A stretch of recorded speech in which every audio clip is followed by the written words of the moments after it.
This evening, the Phaedo, Plato's Phaedo.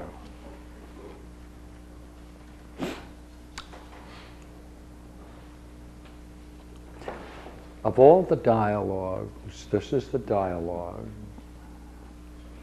that has created the most difficulty for a community of scholars to deal with than all the other dialogues. I presented two papers, one at a college and a major thesis I presented. It caused so much disturbance there that I won't finish the story. The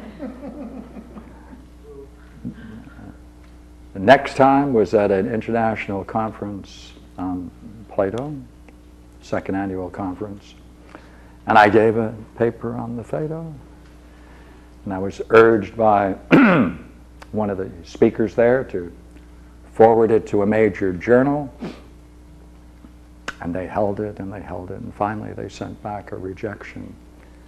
And I asked, of course, why it was rejected. And so I have a warning I must give you. I have it in print, in handwriting, along the side of this page, and it said, if Pierre Grimes is right about his understanding of the Phaedo, there's 2,000 years of Western scholarship that is just simply wrong. So let me give you a view. Now, I've warned you. This is the heretical side of wisdom. We are going to tie together four ideas. The most difficult one is the philosopher, or as he calls it, the true philosopher.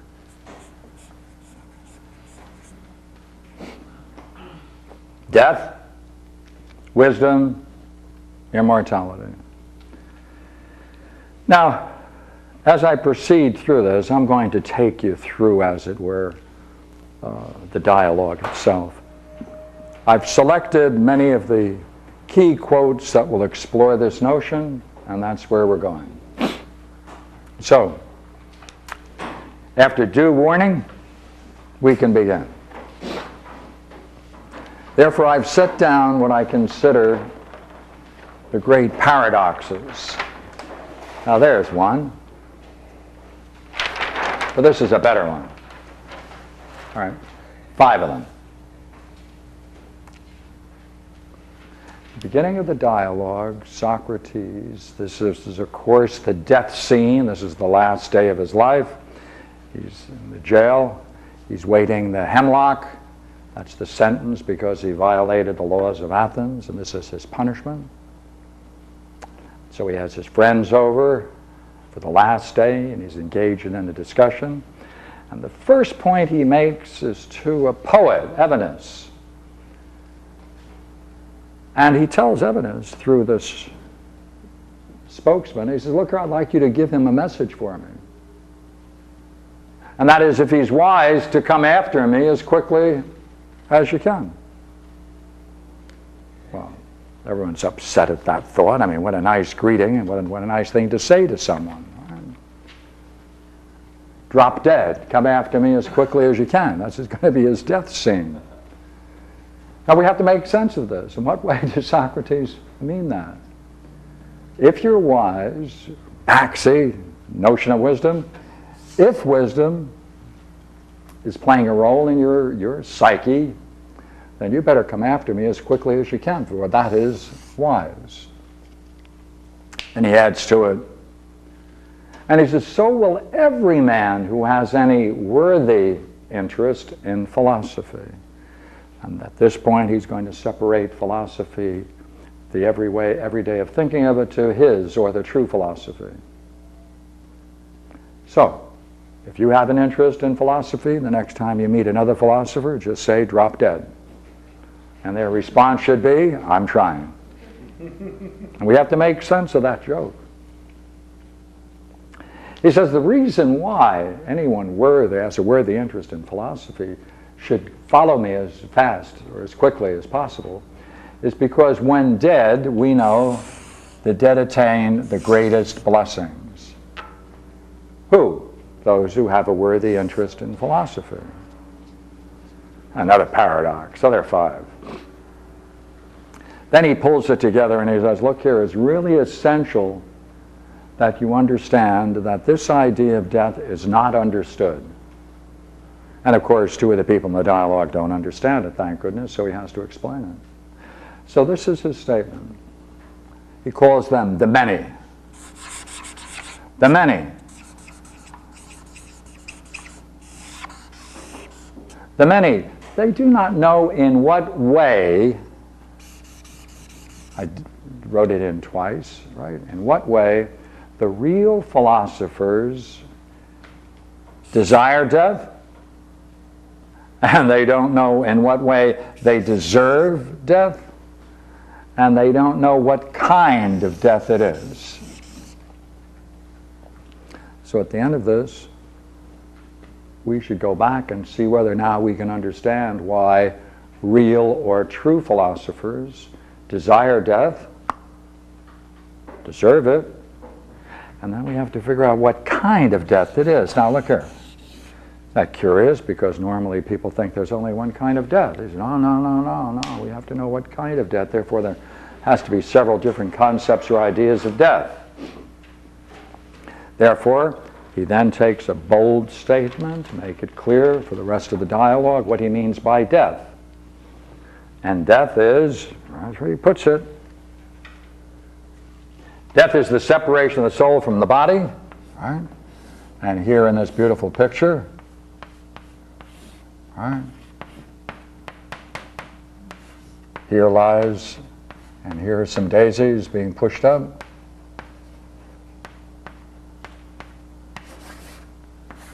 Right? And at that moment, there should be the separation of the soul from the body. So, death is the separation of the soul from the body, 1. Now he makes another distinction which is important to him, but the state of being dead, hey, the state of being dead, it's not the same thing as death. The state of being dead is when the body separates from the soul and exists alone by itself, and the soul separates from the body and exists alone by itself. And therefore, all right, there is a separation and a continuous separation.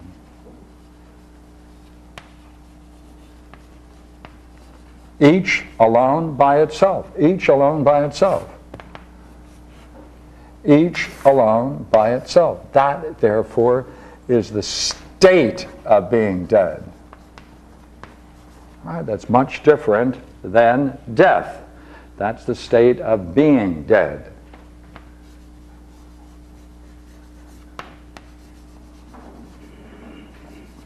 So the separation would be the process? I don't know. I mean, the death would be the process of the separation? I don't know. I'm trying to understand the distinction that you're making. Well, we only made one, which is why you're having a problem. Between death and the state of being dead, right? That's right. Right. We only covered this one, you see.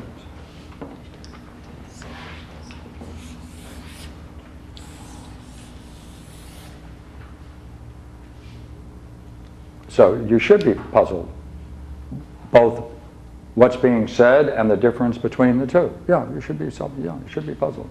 Therefore, you should have the paradox. Thank you. You've got the paragraph. Right? So we've achieved the first level of meaning. Now, go back. What do we have to find? 1, why anyone who is wise will go as fast as they can, as quickly as they can after Socrates. Right? And so will any man who has a worthy interest in philosophy. And what can be expected? When dead, they'll attain the greatest blessings. Right? And this is something the many do not know. 1, 2, 3. Desire, deserve, and kind. Right? Keep them together? Right, that's right. Desire, deserve, and what kind of death it is. All right, now let's see whether we can unpack the paradox. And it's a lovely one.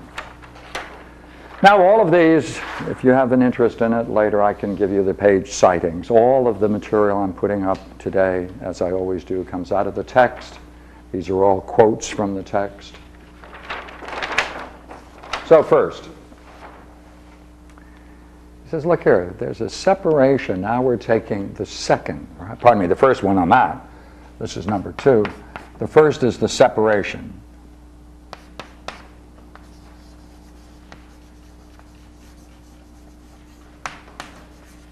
Right, of the soul from the body. Here's, look here. When you are withdrawing from the pleasures of the body, that's a separation of the soul from the body. That's an ethical. Or we may just want to pull it off for a while. Right, so in any case, this is an ethical. Right. Equally well, when a person's concern for the body and everything that is attached to it, right, especially clothes and things of that nature, physical concerns. When you turn away from the bodies and the interest in the body, maintaining clothes, shoes, he mentions a great number of things like that. That's not necessarily ethical as much as it is withdrawing from all the things that one desires for the body. So that's a kind of death. That's a separation of the interest of the soul from the body. Now he shifts. He says, when there is a search for knowledge and wisdom in thought, well, he says, you think best when there is a separation from the soul from the body at such times, when you're concentrating on something and you want to do your best to try to master some issue in philosophy. All the intrusions that the body makes during such studies is an interruption, and therefore when you really want to get into your studies, you want to be removed as much as you can from the body, and that is a kind of separation of the soul from the body. So each of these then is an interesting way to look at the idea of death. Goes back to it and he says, look here, the reason we have to separate from the soul from the body is because, you know, the things that most interest us, which is justice, beauty, and the good, these cannot be seen with the eye. They can't be seen.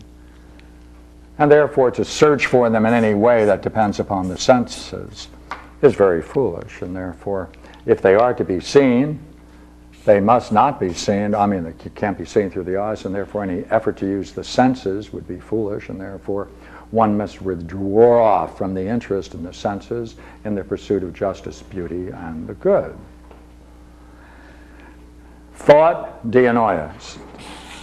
So this too is a separation. This is a death.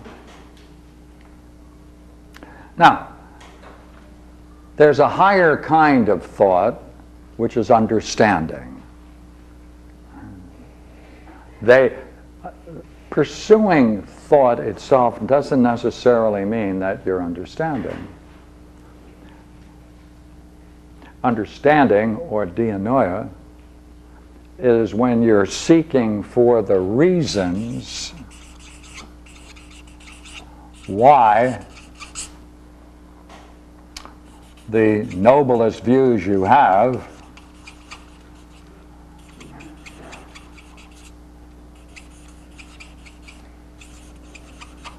of beauty, justice, and the good are indeed true. That's understanding. Right? So when you can go for the reasons why whatever you think about beauty, justice, and the good, and these are, of course, as you know, the highest terms in Greek philosophy. Right? Beauty, an experience into the nature of beauty, or beauty itself, as we've talked about. Beauty in itself, by itself, with itself, in itself, by itself. That means it's unmixed, pure. Right. And with itself and nothing else. This experience, therefore, is an experience of the nature of ultimate reality. Because the experience is magnificently beautiful, but when one recognizes in that beauty that one has come in contact with, in fact, a very profound vision, which is beautiful, of reality. Now, that's beauty. Right? And justice, as we've talked about it before, just to keep us together, is when everything is balanced in perfect harmony for man and the universe. If you can see that, that's justice. That means, therefore, it is an intelligible, caring universe. Or we should call it a cosmos, because anytime we talk about the universe being intelligible, we mean cosmos rather than universe. And the good, the idea of the good, of course, is beyond both in both dignity and power, and that's called the final ultimate term. Therefore, it deserves the term the good, and sometimes it's called the one.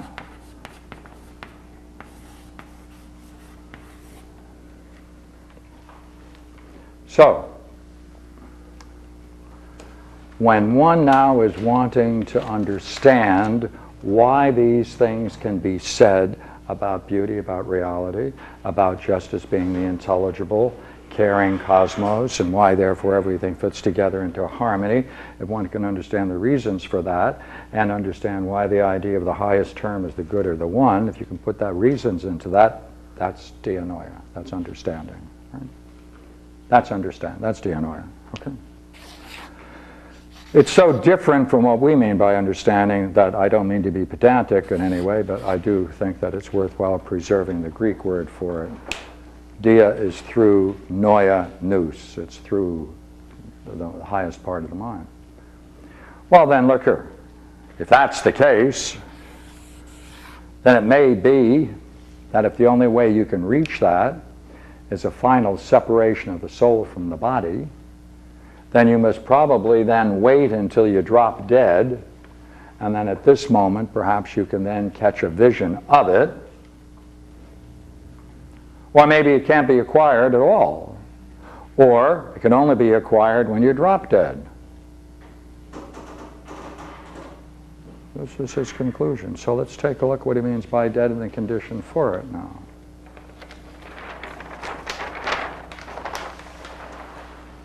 He says, but you know what? He said, when a person dies, when he goes through this curious process of death, he says, I think when you're pure, when the mind is pure, when one's pure, the soul is pure, then he said, I think it's possible here, when you talk about being pure, that the pure shall know ourselves and shall know that which is pure.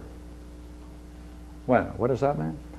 When pure, then you will be with the pure, then you'll be with what's pure. If you are pure, purify the mind, then you will be with the pure. And if you are with the pure, then you shall know ourselves all that is pure.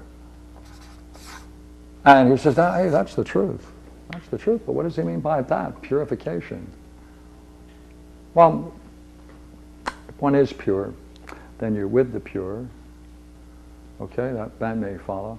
And then we shall know of ourselves all that is pure, whatever that might be. So we have to find out what that would be. So that's another paradox sneaking in here, as well as the whole idea of what a purification is. He says, well, look here, hope exists for every man who thinks his mind has been purified and made ready to in fact separate and then discover the very nature of what is pure. And since the person then would be purified or gone through purification, then he'll be ready for an interesting state of mind, and the state of mind is death. Let's take a look at what he says about this.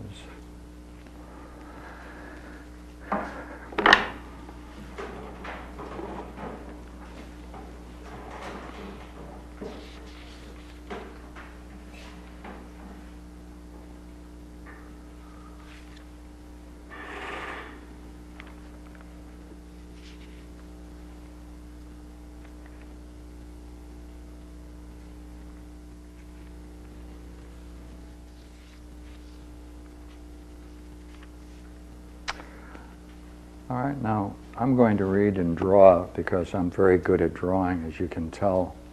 I've studied anatomy at length, as you can see in this nude figure here.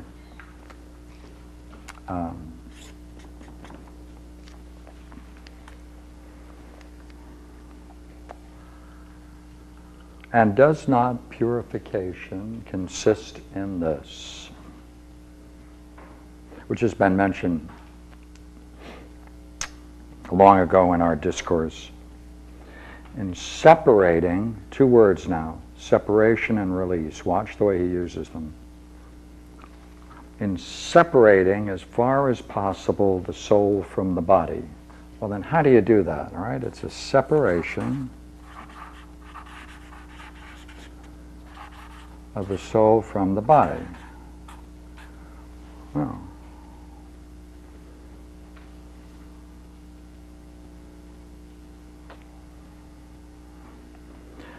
and does not purification consist in this, which has been mentioned long ago in our discourse, in separating as far as possible the soul from the body, and teaching, here we come now, and teaching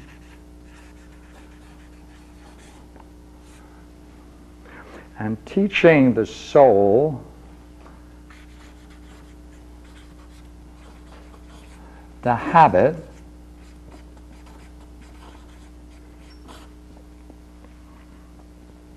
of collecting and bringing itself together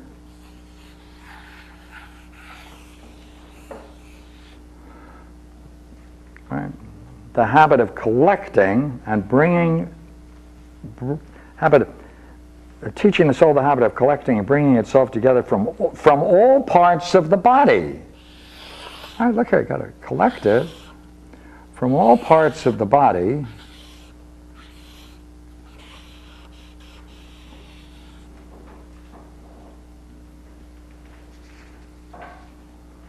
And living so far as it can, both now as well as hereafter, both now as well as hereafter, as well as hereafter,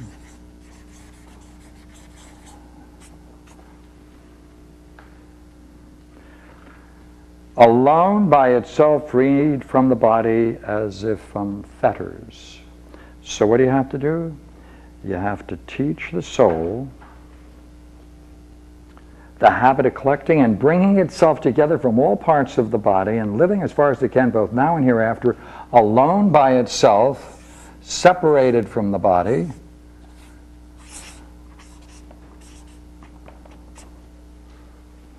both now as well as hereafter. This is what we call death. This is what we call death, is it not? A release, you're releasing it, and you're separating it from the body. And we hold true philosophers, and they alone are always most eager to release the soul. And just this, the release and the separation of the soul from the body, is their study, is it not? This is the object of philosophy. This is philosophy. This is philosophy.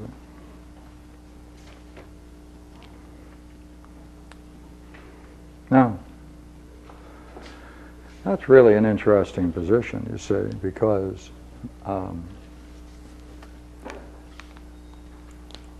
one, it assumes, you see, that in my great drawing here, I can make it again, right?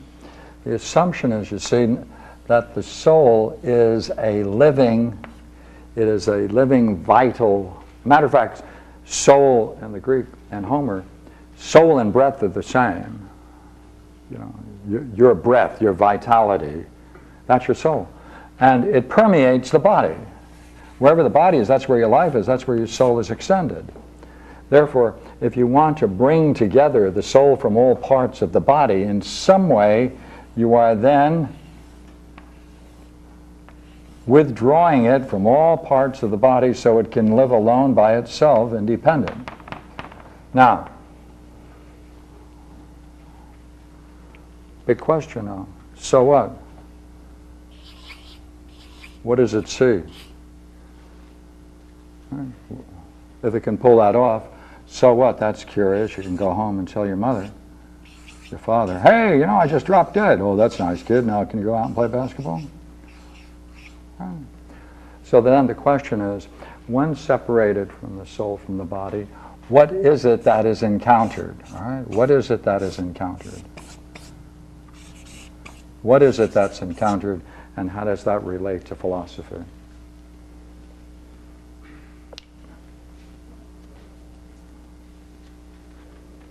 This is a yoga. This is a yoga. It's a habit, teaching the soul the habit of collecting itself and drawing itself. Now he uses the term true philosophers in several ways. One, they alone are always most eager to release the soul, and just this, the release and the separation of the soul from the body, this is their study. That's what it is. And that's why in great places of learning like UCI and State University of Long Beach and LA, that's what they study. They bring people together and they teach them how to take soul flights. It's a very popular course. Next, true philosophers practice dying processing, dying. And death, the separation, is less terrible to them to any other man. For true philosophers, they will find pure wisdom nowhere else but in this other world, which is possible to experience both now and hereafter. So, what I need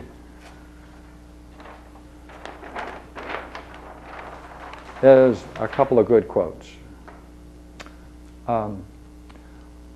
We need to see what it's like when it departs, what it encounters, and how that is related to philosophy. That's one of our primary goals. All right, that's what we want to see, what it encounters. We have to tie it in with wisdom. And what's interesting about this, of course, before we go into wisdom and the experience, I'd like you to see how wisdom and mystics fit together. And I happen to have a couple of good quotes for you, and I think I'll read them for you. See, this is mysticism, this is yoga, games of yoga, meditation, that kind of stuff.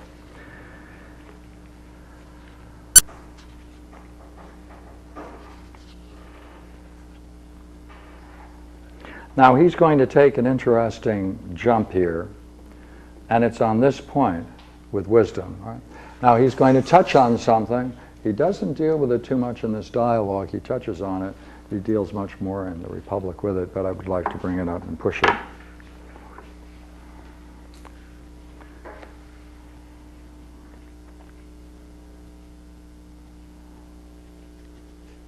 Now he's talking about the virtues, and he says, "My dear Simmias, I suspect this is not the right way to purchase virtue by exchanging pleasures for pleasures and pains for pains and fear for fear, greater for less as if they were coins.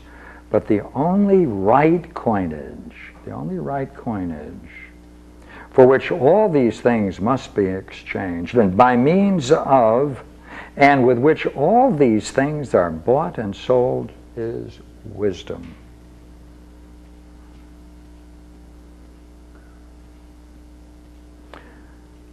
For courage and self-restraint and justice, and in short, true virtue exists only with wisdom.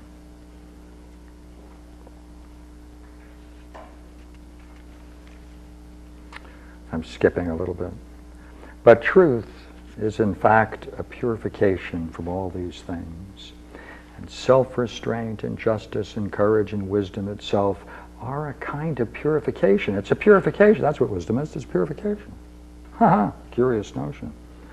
And I fancy that those men who established the mysteries were not unenlightened, but in reality had a hidden meaning when they said long ago that whoever goes uninitiated and unsanctified to the other world will lie in the mire. But he who arrives there initiated and purified will dwell with the gods. For as they say in the mysteries, the virus bearers are many, but the mystics few. And these mystics are, I believe, those who have been true philosophers. And I in my life, so far as I could, left nothing undone, and have striven in every way to make myself one of them.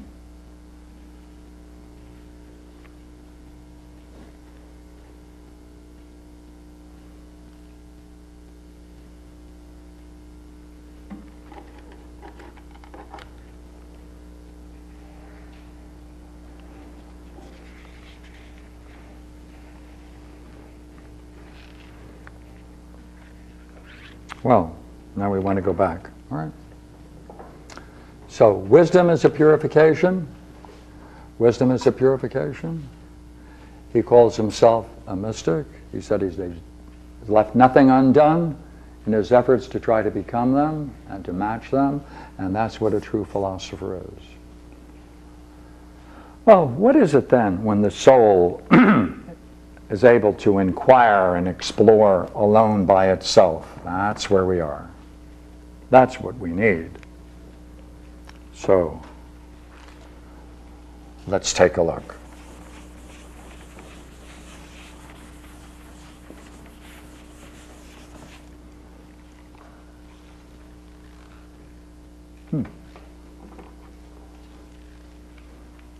I'm at 79D, for those of you who want to follow it. When the soul then inquires alone by itself, it departs into the realm of the pure, everlasting,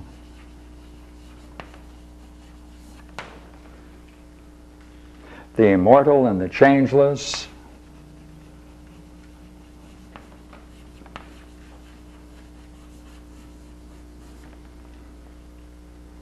and being akin to these, there's a kinship, akin to these,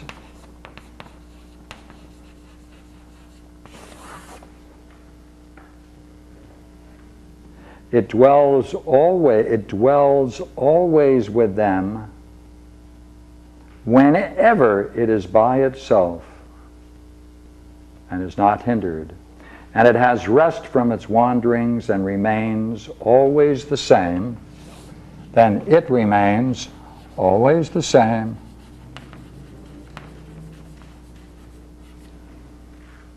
Unchanging, with the changeless, since it is in communion with it, right? Since it's in communion.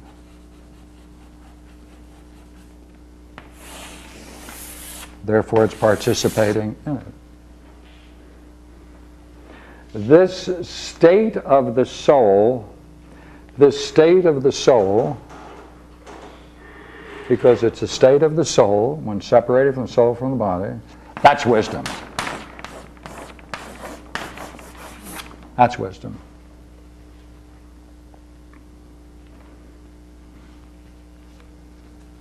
That's wisdom.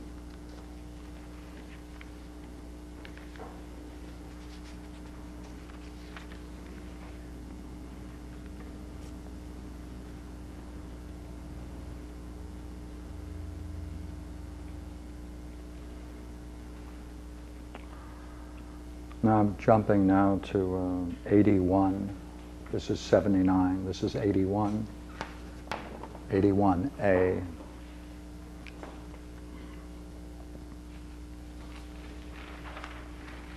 He goes back and he pulls this together.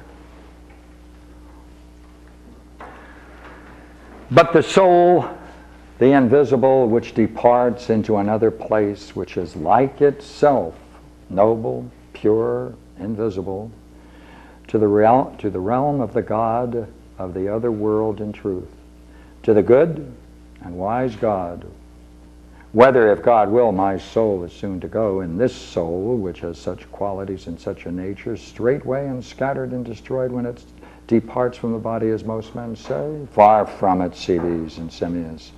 But the truth is much rather this: if it departs pure, dragging with it nothing of the body, because it never willingly associated with the body in life, but avoided it and gathered itself into itself alone,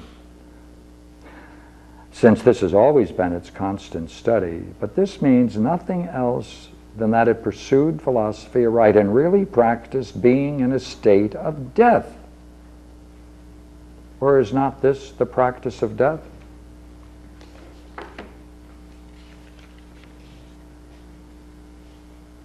Well, then, if it's in such a condition, right, it goes away into that which is like itself, into the invisible, divine, immortal, and wise. And when it arrives there, it is happy and freed from the error and folly and fear and the fierce loves of all the other human ills, and lives in truth through all, right, through all after time with the gods. Then, if it is in such a condition, it goes away into that which is like itself, into the invisible, divine, and immortal.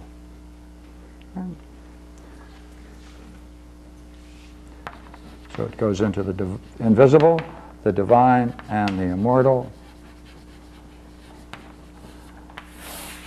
which is akin to it, experiences it. If that's akin to it, then the soul is immortal. And through such experiences can reach that realm, which in the Greek world is the realm of the God, the realm of the divine, and the immortal. And that's the practice of death. So, these are the subjects we wanted to cover. The true philosopher, the one who can pull his stunt off. If he's able to pull that activity off, that practice, that's the experience of death. What he encounters, that's called wisdom. And experiencing that wisdom is nothing other than experiencing the divine and the immortal. And therefore, if the soul is akin to that, it therefore can partake in that way in immortality. Back now to our paradoxes.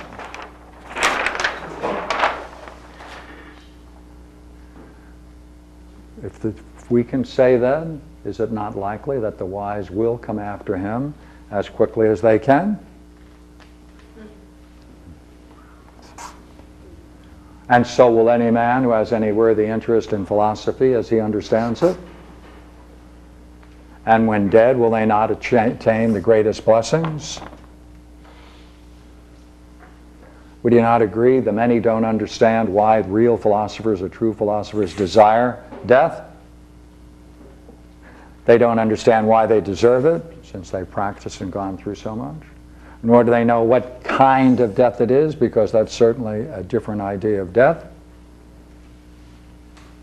Therefore, we can go back and say, now we understand this part that we left out earlier and filled it in, that death is the separation of the soul from the body.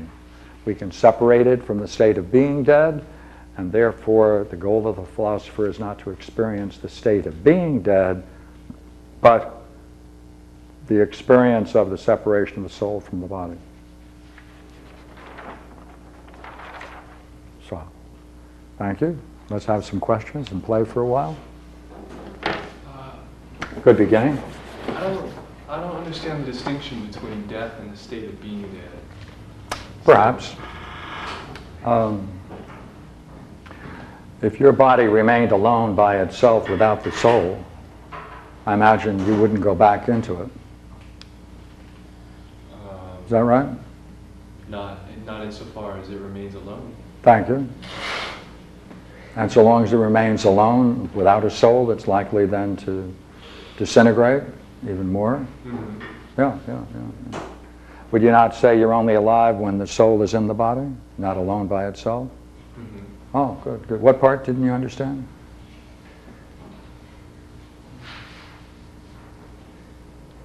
Well, aren't they the same thing?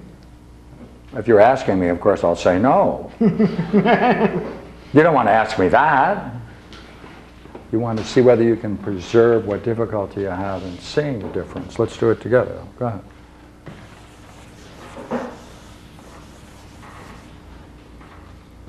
If you drop dead, right? Would you agree there's said to be a separation? And then this is alone by itself? And this remains alone by itself? Right?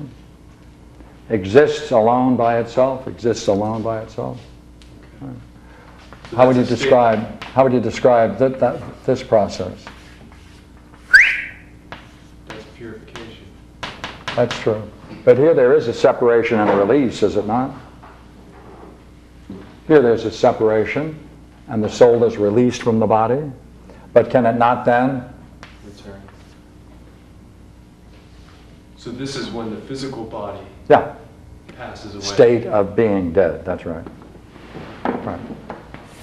Whereas the first one can happen while you're alive.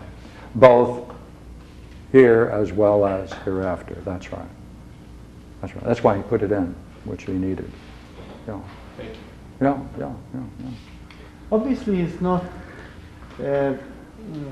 condoning the help of experience. He's not condoning what?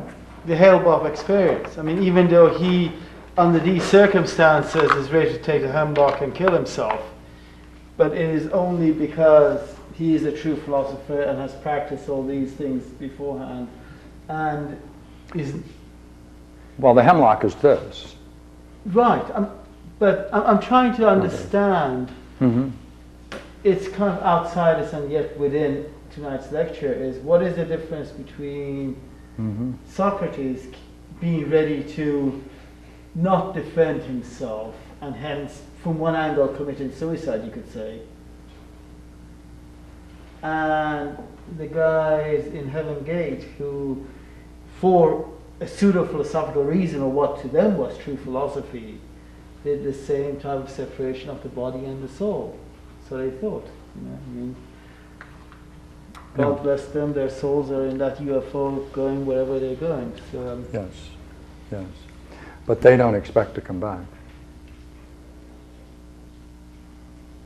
Right? They don't expect to come back. This is not a training. This is not a discipline to try to separate. This is we call it today, those people have near-death experiences. And according to Euston Smith and some others, those that have had good acid trips might go through something similar, right? Or I've been through that. Yeah. Okay. Yeah. Well, then that's a separation. That's not this. That's not the hemlock. Yeah. Wait, you said that wasn't a discipline? I thought it was. I did say it was a discipline. Yeah, This is not a discipline. Got it. Okay. I thought you said it wasn't. No. This physical. This is. Let's call this dropping dead. Sure. Right. You don't need much practice for that. The Right. interesting thing is Yeah. that since I had that separation, I've never been scared of dropping dead. Oh yeah. Of course. Of course. And beforehand I was. but Yeah. since Oh then, yeah. Oh yeah. That's a natural consequence. Yeah. So long as you know there's a higher reality than the everyday one that you walk through, you're no longer worried about this being all there is. Yeah, that's true. Yeah. Sure. How does this dialogue relate chronologically to the symposium? I haven't got the faintest idea. In terms of which one was written first and second? Well, I know this one was probably one of the last. I was just wondering if it's 2 weeks, Yeah, okay. 10 years, 30 years. Yeah. I have never paid any attention to. I know there are many arguments that try to date the early, the middle, and the late dialogues. The reason I'm trying to date it is, Yeah, the point might be better. Yeah. the point is, I would expect a dialogue like this to come from Diotima, not Socrates, based on the symposium. Unless this was separated. Theoretically, this comes after. That's right, because in the symposium, there's no evidence that Socrates ever experienced it. That's right. But here he's talking first person a lot. Yes, quite true. That's the way I like it. Whether historically can be defined first, second, or third. Theoretically, this should It'd be come. a nice thing to know. Yeah, yeah. What the time span is. Yeah, Just interesting. yeah, Curious. yeah. Yeah, good, good, good, good. 1, 2, yeah, sir? In the Christian tradition, there's, I think, reference made to this a number of times. One of them, for example, is it's at the end of a prayer called the Prayer of St. Francis. Mm-hmm. The closing lines are something like, it is through forgiving that one is forgiven. Mm-hmm. It is through dying that one attains everlasting eternal life. Yeah, yeah. And also Yeah. in the Bible, there's various quotes and so forth about dying. Do you see that as a parallel to this? The key for me is whether or not it's possible to experience it now before you drop dead. Yes. And Yeah. that's the way I take it. Yeah, yeah. And if it is possible, then for these people who have taken that kind of trip or journey, Socrates calls it a journey, the crisis would be that then they no longer need faith. They know.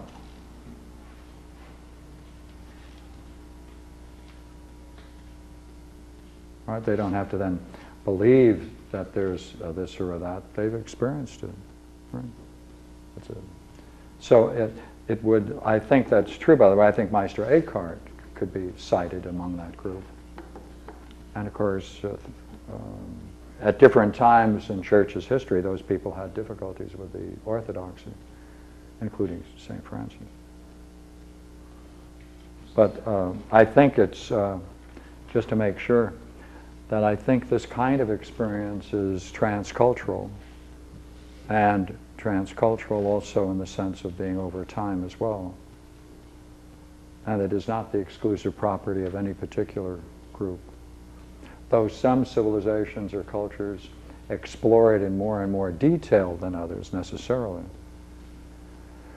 Like I think in the Tibetan you get this much, much, much stronger and much more detailed. You get it clearly, much more clearly in Plotinus than you get. So Plato and Plotinus are strong. Yeah, yeah. Yes? When you raise your hand to your lips, you're called on twice. Yes? If we look at it from the near-death experience of Kubler-Ross, Yeah, Kubler-Ross. isn't it, at least with some who are ready for it and are philosophers, who would be near an execution, I'm thinking of Dostoevsky, they do go through a near-death experience since he's a philosopher, so it makes sense kind of, this is a few weeks after Symposium, now he has actually experienced it because now he's facing his own death. So that facing his own death would allow him to have the near-death experience. So it's first-hand from Socrates' point of view rather than earlier on. Yeah, with the additional point that for Socrates, this has been a practice he's been engaged in for a long period of time. I understand, but I'm saying then not saying anything against what you just said. I think you're quite right. That a good way to get much more intense about life is to realize you're going to drop dead shortly. Yeah. Yeah, it helps. In the Tibetan Book of the Dead, when the body dies, the soul is spoken of as seeing a clear light. Does that have anything to do with this stuff?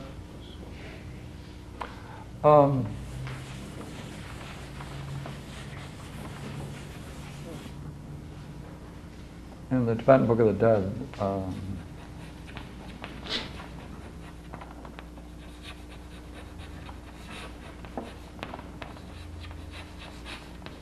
there are three planes they call the Chikai, the Chanyed, and the Sitpa, Bardo plane.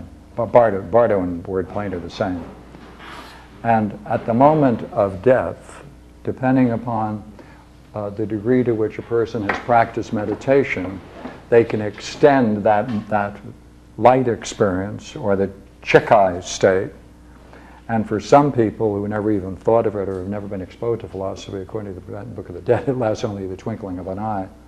So that's relatively short. But the Tibetan Book of the Dead is a funerary work that, as you probably know, it's read into the person at the time of their death for 49 days, especially the first 3 days intensely. And it's to awaken the departed soul to the fact that they are dead, and to try to get them to turn around, regardless of which one of these bardos they are in, to go back to this state and experience that. If so, then they either get off the wheel of life or they get a much better reincarnation. So, yes.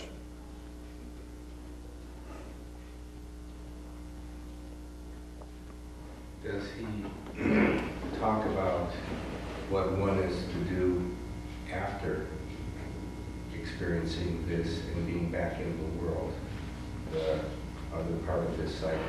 Yeah. Yeah.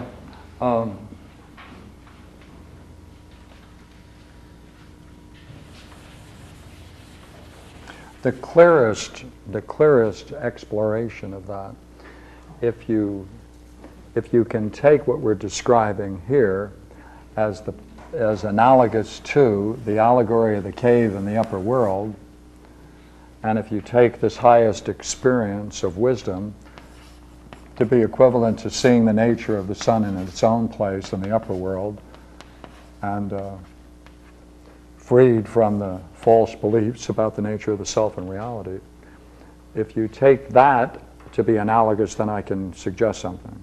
So if you accept that idea, the allegory of the cave is really the allegory of the cave and the upper world.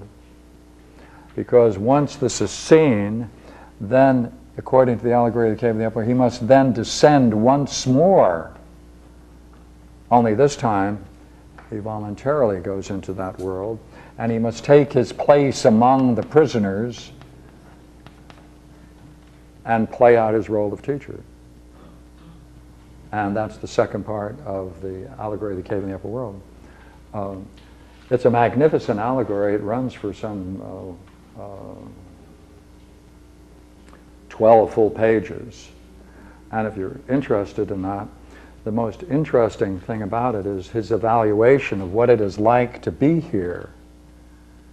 And he says, when the philosopher returns to that, he then quotes Homer. And when Odysseus was in the land of the dead, he meets Achilles. And he says to Achilles, what's it like? And Achilles says, I would much prefer to be the poorest slave to a landless master than be master of all the dead that lie here. Well, that's the quote that Socrates uses to describe the state of mind of the philosopher having to return into the underworld. If it was, he would rather be there, but he takes this on as a duty. But he makes an interesting statement about it. He says that's a duty only if society and the state in any way contributed to his development and nurture. So it's conditional. So this is a kind of a bodhisattva image out of Buddhism. But if the only condition for the bodhisattva image here is if in some way the state helped and supplied you with some principles of your own growth and nurture, in which case it's a payback. But if not, not. Is it possible to get there without the state somehow helping? Oh yeah. Yeah, my Uncle Louis. Yeah. Only trouble with my Uncle Louis was he was also known for lying. And so we couldn't tell when he was young. But Burke, the great work on cosmic consciousness, he came to that experience. He was reading poetry one night with some friends, and he walked away and walked down the street in a rather good state, and bammo, he got a full enlightenment experience, knocked him out. Right? So it is possible to enter into this state of wisdom without yoga and without all of this, depending upon unknown factors. But that poem was written by somebody else, so the state had helped towards... Oh, does the state help? No, I'm asking, is it you said it's your duty to return. Yes, if the state. Only if the state helped. And I'm saying I don't think it's possible, since we all learn from other human beings. Oh, I see what you mean. I don't We think- are in a state helping one another. Yeah, But it's the- impossible, you know. yeah, I mean, yeah. But this the guy example- had a Yeah. piece of poetry. There's something which is Okay. going to That- take you out of Okay, the then, cave. okay, then you would be saying that the society of people he came together helped create the conditions for the, Yeah, I'm the saying that experience, and nobody therefore can he. unshackle Yeah, themselves. yeah, okay. I mean, maybe Buddha or, you know. Yeah, well, that's certainly worth saying, and I wouldn't deny that. Whatever set of conditions have helped produce that itself, you are tied to it, and you should in some way complement. Yeah. But for Plato, he says, if the state didn't help you, forget it. Yeah. Some other people had some spin on it. I knew this guy once, and he worked with some Indians, and they put him up on a mountaintop for like 35 days and messed around with him with very little food and very little water. And they went up top there, and they said, did you see the bird? And the guy says, yeah, the bird went out of my head. Well, they beat him up, and they said, you never let the bird go out of your head. And he did some more work and stuff, and then he came down later, and they, he asked, why don't you let the bird go out of your head? And they said, because if you let the bird go out of your head, you've been doing this for yourself. And if you ask for something for yourself, you run the risk of Mephistopheles or something. And what they said is that you have to come back down to earth, keep the bird inside, and then when everybody, you connect to the earth, and then when everybody got the bird, supposedly there'd be a big bird that would come out of the earth. Ah, okay. So they had a different spin on it. Oh yeah. Well, as a matter of fact, in the Republic, Socrates points out that there are people in his group that he knew of who did reach that state, and they have nothing to do with the state, and he calls those people those who think of themselves as living in the isles of the blessed, experiencing that wondrous vision, and they have nothing to do with the state. So in that case, that would be someone who let the bird out. And they would claim that those people are now possessed by. The idea is that Yeah. if you don't ask, their idea is if you ask for anything for yourself, there's Yeah. very few good spirits or godly spirits. It's only the devil that gives you what you want. If it's not for everyone else or something. Yeah. That's a different take on it, yes, and that presupposes there's a demonic element in the universe too, which That's is true, not, yeah, that's right. which You is not assume- present here. Okay, you assume that it's not present. That's right. Okay. Not as- Yeah. Well, it isn't. At least it isn't in the Hellenic, Platonic world. There's also a particular medicine wheel that I someone taught me about where you work your way around it, and the fourth position is called ego, which is a land and heavenly animal, and it goes up into the heavens and attains some kind of divine knowledge, and then it brings back to the earth as a messenger to teach and heal and so Yeah. forth. And, Yeah. so there's that same kind of Yeah, compensatory in that sense, yeah. There's certain societies that insist that if someone has these profound experiences, they should return with something. Even a dance step would be good in a dancing culture, a song. Yeah, well, some people enjoy dancing in a dancing culture. or shamanic journeys and so A shamanic to journey. go to the other and then bring back knowledge or Healing. or whatever. Yeah, especially healing. And prophecies. Yeah, that's Empedocles too. One reason why you have to get back to the cave is the fact that the good, the just, the beautiful, it's perfect. So there is, from that mindset, there is no need for any, it's everlasting, it is unchangeable, there's no need for it to change, and it's, maybe I don't know which is which, whether it's unchangeable because it is perfect. Either way, that is a universe which is out of time, and if you want to act on the universe, you have to get back into the cave, because that's the only universe which is imperfect and needs perfection, if that makes sense. Well, in the Republic, Socrates is anticipating, as it were, his own death, because he says, you know, that's a risk, and to the degree to which you differ and function differently, you run the risk of hostility from your fellows and may in the end put you to death. So yeah, there's the ethical drama and the political, social, religious drama. Yeah. Could you make an attempt at interpreting that drug behind you, or whatever it is? Ever since I've taken your classes, you draw that little spirit, and if you look in the outer periphery of this thing, you see your little spirit diagram with the wings on it, right? In the blue area. Oh, that's magnificent. Tonka. So is that a bunch of people who are all like, you know, Yeah. sending out their spirits and they can... No. Really, I think that's something that someone who has skill in reading Tonkas, and I don't. I have a Tonka of my own, Is that a Tonka? 18th century. Pardon me? Are those, in the blue border, those things that are Yeah. taken off, are those actually your figurative soul separations or so? Or, I mean, they look like what you draw. No, this is mounted. That's mounted. That's the Tonka that's mounted. No, look at the blue background on the periphery, on the border. Along here? Yeah, see all that stuff? Yeah. What is that? As I say, I would like to be able to tell you, but I don't know. It looks like what your little winged figure. Yeah, well, there's the tree of enlightenment. So it's a magnificent. We should have someone come in and give us a talk on Tonkas. I have one I'd like them to look at too. Yeah. So you talk about the ramifications of dropping dead without any previous training, philosophical training, and wisdom experience? No, I don't think they're.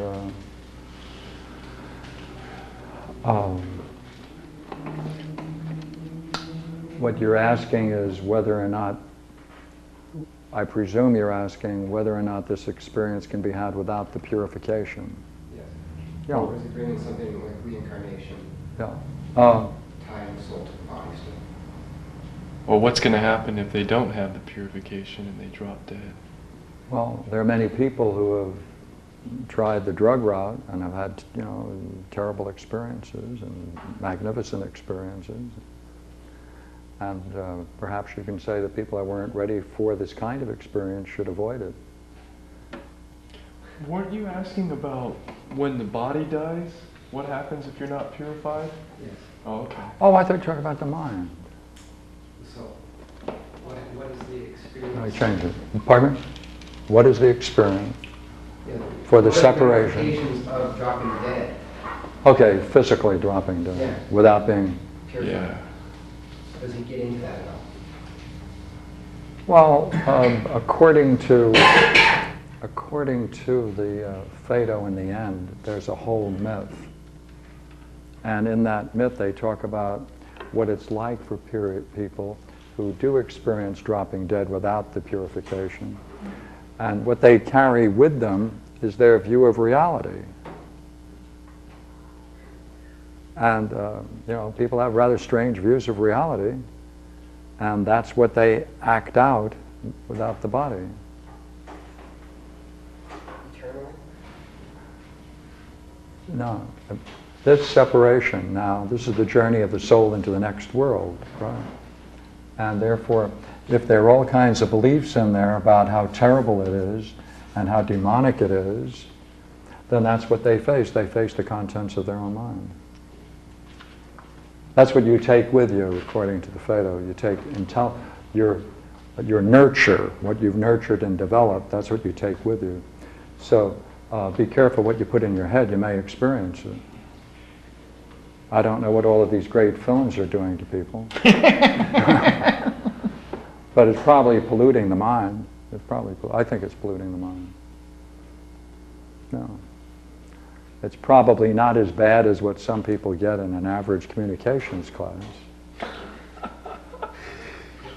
You know, everything is relative and there's nothing to anything. You know the types. One of the theories of mantra yoga is the fact that the whole practice you're doing is that if you can have the name of your God, whatever name, your mantra, on your mind at the moment of death, Yes.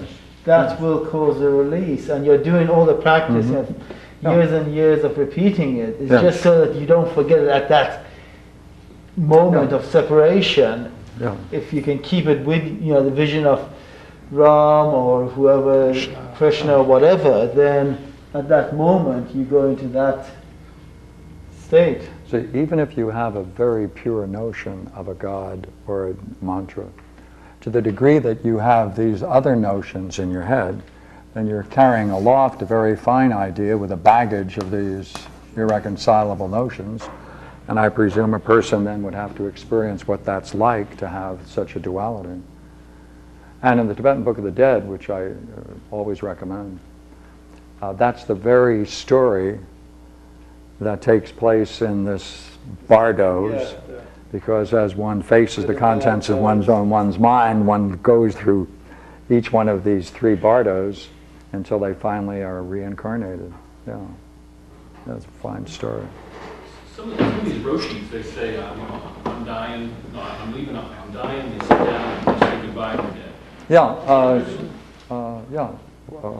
Muktananda did. Yeah. Was he the only one? I heard about? No, but I know that took place with Muktananda. Is that what they practice to do? Yeah, that's called the Mahasamadhi. Yeah. Go out at the dropping dead at the same time, pulling off a samadhi experience. I mean, if you have nothing else to do when you drop dead, go off in a samadhi. As you get into the practice of being a philosopher, for example, I know the Tibetans, they do work also in dream time to discipline the mind and so forth. Is there anything about the practice of becoming a philosopher? Yes. That's the Symposium, the Phaedrus, the Republic, the Parmenides. It's really, Plato is really a work that combines all of those dialogues, where you can see it much more clearly apart from this magnificent literary form that he uses, and he uses with such skill and artistry, is Plotinus. Plotinus goes into it much more. See, Plotinus has the same metaphysics as Plato, of course. Right? He has the one, or the good, intelligent soul, and his whole writing is to explain that very thing, how to go through what it takes, the disciplines. And Book 4, he has 6. Book 4 deals with the whole process of the soul. And he does much of what Plato does, but he puts in much more details. And also metaphysics. I have time? No, I have time. In the Platonic tradition, there's a split. There's a major split between Plato, Plotinus, and then Iamblichus, who introduces a different stage of thought. And the major difference is precisely on this issue that we're on tonight. See, here's the problem. Let's see if I can give it to you. Let this line represent the stages that the soul goes through until it reaches that point that we were talking about, where it experiences the nature of wisdom. Right?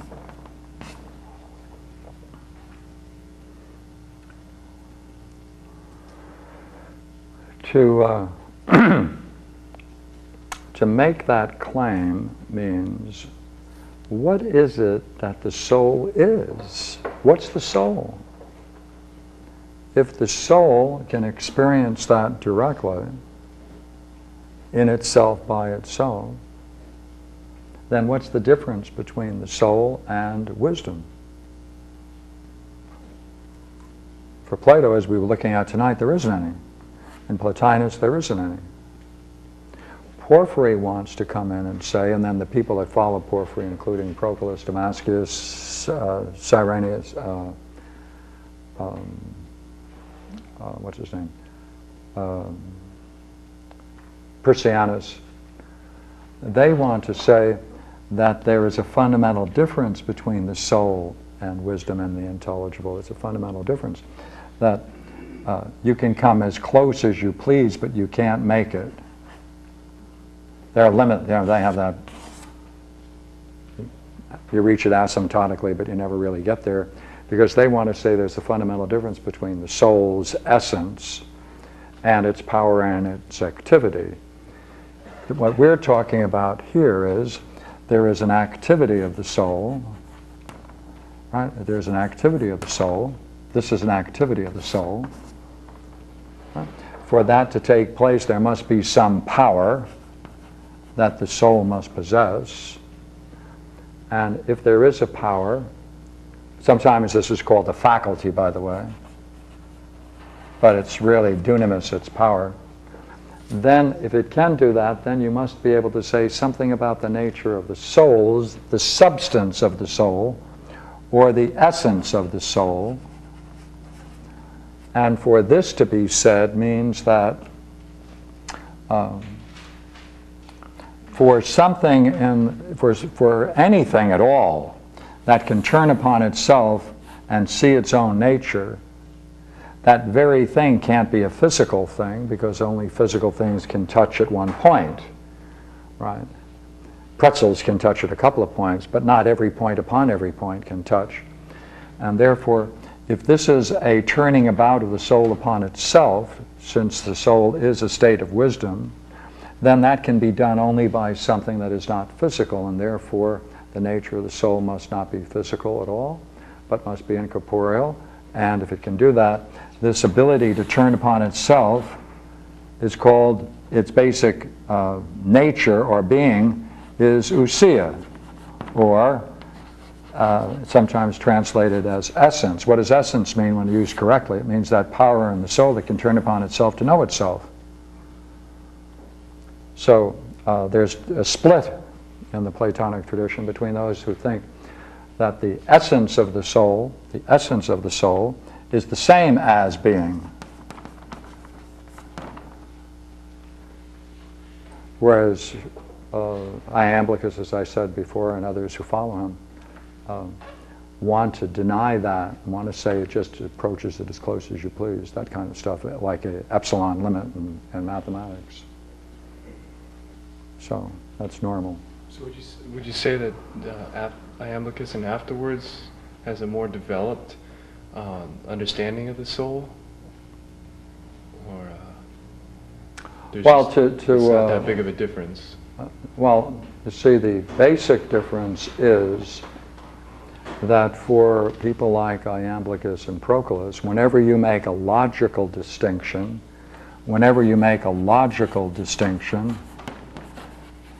it parallels an ontological distinction.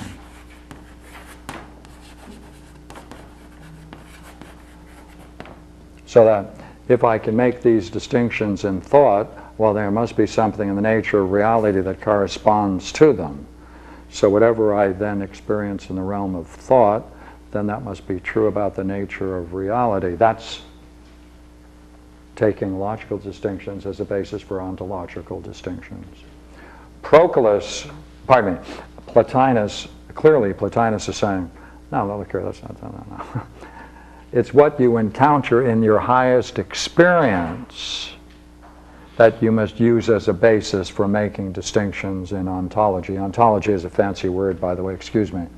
Ontology is a fancy word for the study of being, ontos from the Greek, right?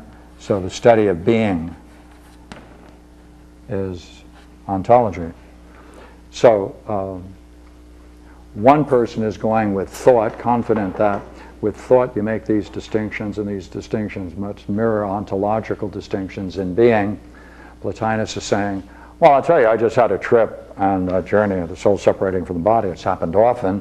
Let me tell you what I encountered. And then he makes his distinctions in terms of his experience, not in terms of his thought.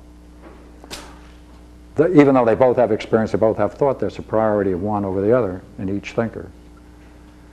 So for Proclus, he's here, right? He's here. Though they obviously have a great value to experience, but a much greater regard for experiences in Plotinus and Plato rather than logical. And that separates them. So the best thing to do is to make up your mind to read both.